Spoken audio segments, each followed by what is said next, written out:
Hi and welcome back to House of Hybrids. Today the tutorial video is how to reset a maintenance light on a 4th generation Prius that works for all 4 generations. In this case, this one is a 2016. And we will start learning what we're using. We're using your steering wheel. Only those buttons. The returning button, that is this arrow, and the round button here, so down, up, and left and right, and the center as the OK button.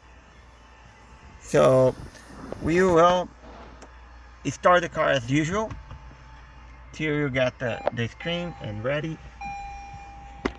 Then you will see any screen over here. You're gonna use your left or right button and scroll into the top. You see where you're at now.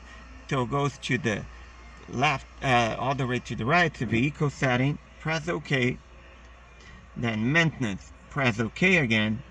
Then you have the options of TPMS, that's for the tire pressure monitor sensor, or the oil maintenance. We're doing the oil maintenance, so you scroll down to oil maintenance, press OK, and then yes or no.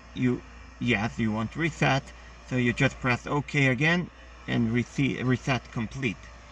So that is how you reset the maintenance light. I hope that was helpful, and any question, please leave a message down below and I will do my best to answer. Thank you, and I see you next time.